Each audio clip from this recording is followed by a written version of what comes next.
after looking at Owen's background, you knew that he was in the Army. Mm-hmm. So I automatically thought of this was probably about him training to be in the Army. But then I also came across something how I think he had shell shock. You know what I'm talking about? Yeah. And so he had to, in order to go back into the Army, he had to train and show that he was ready to be put back in and was like healthy enough. Mm-hmm. So I kind of came to the conclusion that this was what that was about. And I came to that from the last line. And I guess we'll get to that in a second. So if you want to just start from the beginning, I guess. Yeah. Not this week nor this month dare I lie down.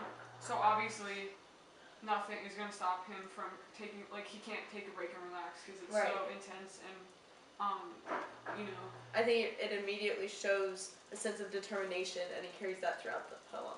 Yeah, through that verb dare. Uh-huh. Yeah, dare I lie down.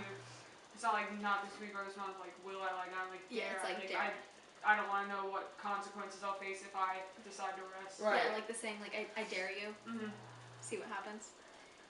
Then the second line, I think, is him kind of reminiscing on his home and what he, like, could be doing, like, under the lime trees, but he can't do that.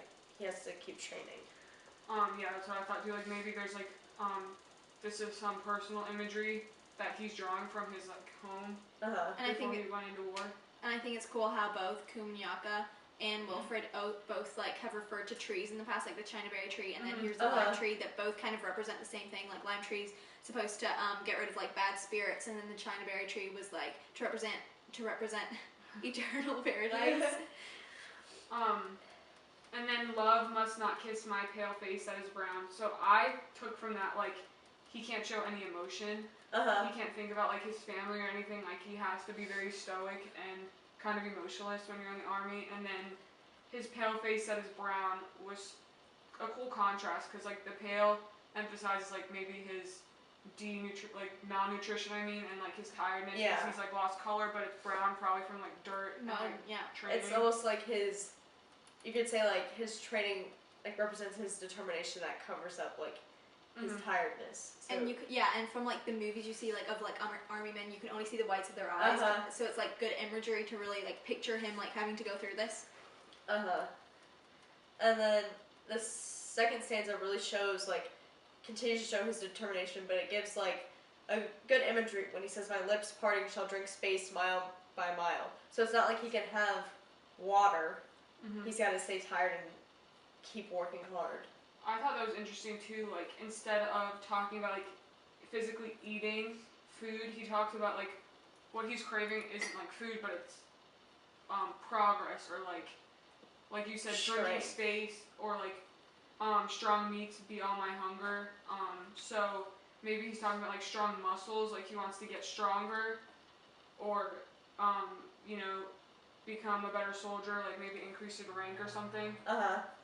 Yeah, it's like a different kind of hunger.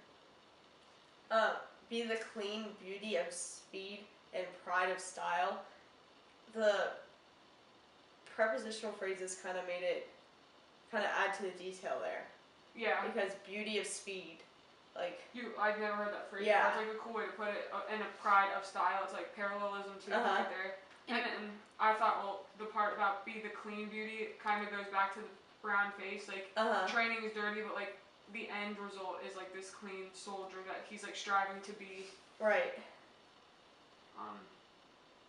But then there's a shift at the third stanza, and it kind of talks about his struggles, or what's the word I'm looking for? Like opposition he might face. And he says cold winds encountered on the racing down. It was kind of weird how he capitalized down. Like that could represent like his downward falling if he like stopped training and like kind of gave up his determination. And then on the next line it said, "Shall thrill my heated bareness." And I think it's cool. Not only is there a juxtaposition from the cold winds and then my heated bareness, but heated bareness is a juxtaposition as well, because like whenever you think of heated, like you're like all bundled up like in clothing, and then bareness like you're kind of with nothing on. Yeah. And I think the way he said like my possessive adjective, my heated, like that together, that phrase just kind of shows his passion. Like a fire within me to like be this soldier and to become this person. And then you have, but a while none else may meet me till I wear my crown. So while he can dream about this, right now he has to stay focused on like the task and becoming the better soldier.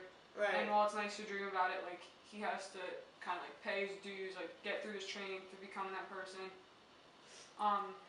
Like he won't be satisfied until he's done Mm-hmm. and has been successful. And then his crown, like what do you think that could mean?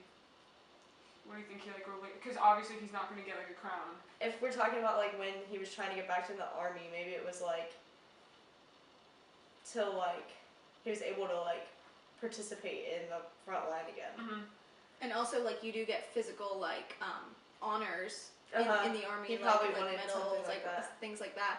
And I think it's cool, like, how he was training to get back into the army. Like, he wanted to go back in. So I think that just, like, portrays, like, his determination. Yeah, and and courage, like, as, like, a person, not only as, like, writing this, like, making it up and stuff. Like, this was actually his own experiences. So I think that tells more about himself than like the subjects that he writes about, I guess. And when comparing this poem to the other ones we've seen, like his other poems have kind of been negative about the war and how it's like wastes youth and how like youth life is lost at war.